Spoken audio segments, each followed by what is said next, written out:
Tasty yummy જોતાં જ મોઢામાં પાણી આવી ગયું ને. હેલો ફ્રેન્ડ્સ, કેમ છો બધા? મજામાં ને? આજે હું તમારી માટે બધી ટિપ્સ અને ટ્રિક્સ સહિત દૂધીના મુઠિયાની રેસીપી લઈને આવી છું. તો ચલો વિડીયો શરૂ કરીએ. એક પ્લેટમાં મેં 1 વાટકી ઘઉંનો ઝીણો લોટ લીધો છે. અત્યારે મેં ઝીણો જ લોટ લીધો છે, છતાં પણ મુઠિયા સરસ બનશે. હવે સ્વાદ અનુસાર મીઠું એડ કર્યું છે, સાથે 1 ચમચી ખાંડ એડ કરી છે, 1 ચમચી ધાણા જીરું એડ કર્યું છે, અડધી ચમચી હળદર એડ કરી છે અને 1 ચમચી લાલ મરચું પાવડર એડ કર્યું છે. મસાલા તમે તમારા ટેસ્ટ મુજબ એડ કરી શકો છો.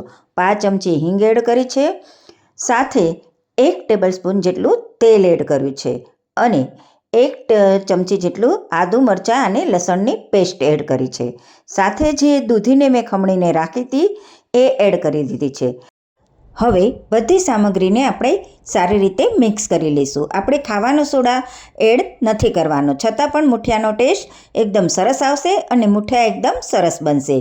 અત્યારે મેં અડધી કટોરી દહીં લીધું છે. થોડું દહીં એડ કરી અને હું મુઠિયાનો લોટ બાંધીશ. હવે અંદર થોડું પાણી એડ કરીશું. દૂધીના મુઠિયાનો લોટ આપણે કઠણ નથી બાંધવાનો.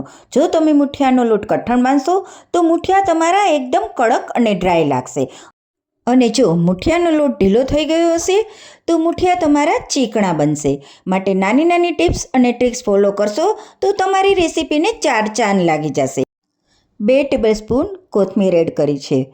હવે મુઠિયાનો લોટ બંધાઈને સરસ તૈયાર થઈ ગયો છે. હવે આપણે એમાંથી મુઠિયા બનાવીશું. સ્ટીમરને મેં પહેલેથી જ ગરમ કરવા રાખી દીધું છે. હવે સ્ટીમરમાં આપણે મુઠિયાને રાખી દઈશું અને મીડિયમ ફ્લેમ ઉપર આપણે 15થી 20 મિનિટ સુધી મુઠિયાને સ્ટીમ કરીશું. પછી આપણે ચેક કરી લઈએ. મુઠિયા બનીને રેડી થઈ ગયા છે. તમે જોઈ શકો છો કે મુઠિયા એકદમ સરસ બન્યા છે, સોફ્ટ પણ બન્યા છે અને મુઠિયામાં સોડા વગર પણ જાળી સરસ રેડી થઈ છે.